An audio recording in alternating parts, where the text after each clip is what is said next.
একজন মহিলা সাংবাদিক, সে এটা জানা উচিত। রাজ্যের মানুষ যারা, তাদের একজন মহিলা সাংবাদিককে সম্মান দেওয়া উচিত।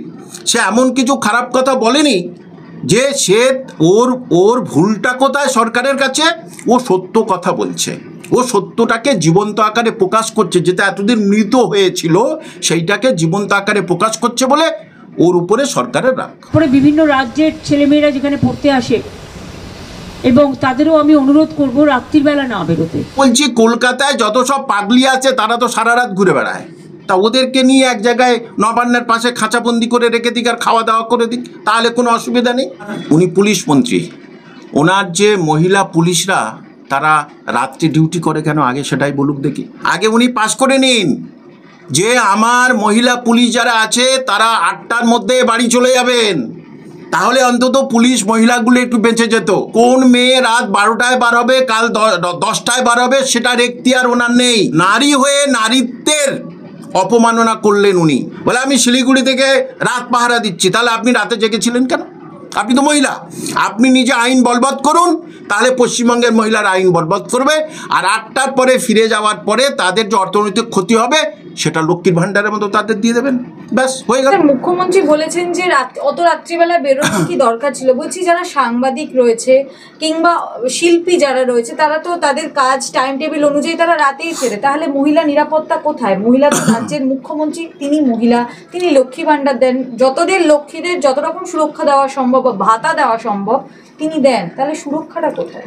দেখুন, উনি পুলিশ মন্ত্রী, ওনার যে মহিলা পুলিশরা তারা রাত্রি ডিউটি করে কেন আগে সেটাই বলুক দেখি। আগে উনি পাশ করে নিন যে আমার মহিলা পুলিশ যারা আছে তারা 8টার মধ্যে বাড়ি চলে যাবেন, তাহলে অন্তত পুলিশ মহিলাগুলো একটু বেঁচে যেত। তাহলে আগে নিজে পুলিশ মন্ত্রী হয়ে নিজের আগে রেকটিফিকেশন করুন নিজের দপ্তরের। আর কোন মেয়ে রাত 12টায় বার হবে, কাল 10টায় বার হবে, সেটার এখতিয়ার ওনার নেই। নারী হয়ে নারীত্বের অপমাননা করলেন উনি, যে আপনি কি ওরকম ওই দুয়ারে কি এইবারে খাবার পৌঁছে দেবেন, টাকা দিয়ে দেবেন, যারা হচ্ছে কি বাইরে কাজ করতে আসে সম্মানীয়ভাবে যারা কাজ করেন যে সমস্ত মহিলা, কারণ এখন তো 10টা খুব স্বাভাবিক জিনিস, এবং যারা আইটি সেক্টরে কাজ করে তাদের তো 12টা 1টা 2টো বাজবেই, খুব স্বাভাবিক। এইবারে ওনাকে আরেকটা বলছি, কলকাতায় যত সব পাগলি আছে তারা তো সারা রাত ঘুরে বেড়ায়, তা ওদেরকে নিয়ে এক জায়গায় নবান্নের পাশে খাঁচাবন্দি করে রেখে দিক আর খাওয়া দাওয়া করে দিক, তাহলে কোনো অসুবিধা নেই। তাহলে যেটা উনি বলবেন, যে মাননীয় মুখ্যমন্ত্রী আপনি যেটা বলবেন, প্রশাসনিক প্রধান হয়ে রাজ্যের সম্মান আপনার উপর অনেক কিছু নির্ভর করছে, এইটা অন্য রাজ্যের মানুষরা হাসবে যে উনি নিজে রাত্রে বারণ কেন। এই কিছুদিন আগে বললো আমি শিলিগুড়িতে গিয়ে, এই যখন জেন ঘটলো, বলে আমি শিলিগুড়ি থেকে রাত পাহারা দিচ্ছি, তাহলে আপনি রাতে জেগেছিলেন কেন?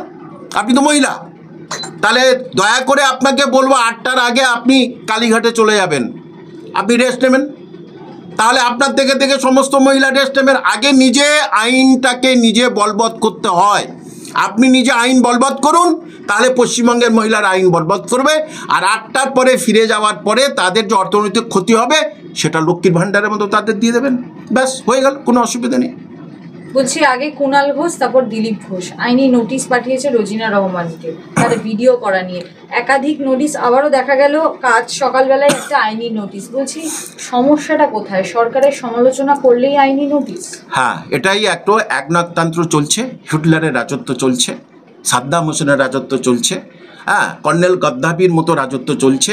তারা বিরোধী কাউকে কথা বলতে দেবে না। স্বাধীনতার হস্তক্ষেপ মানে সংবিধানে আছে আমরা আমাদের কথাটা বলতেই পারি, কিন্তু তো কোনো খারাপ কথা বলছে না।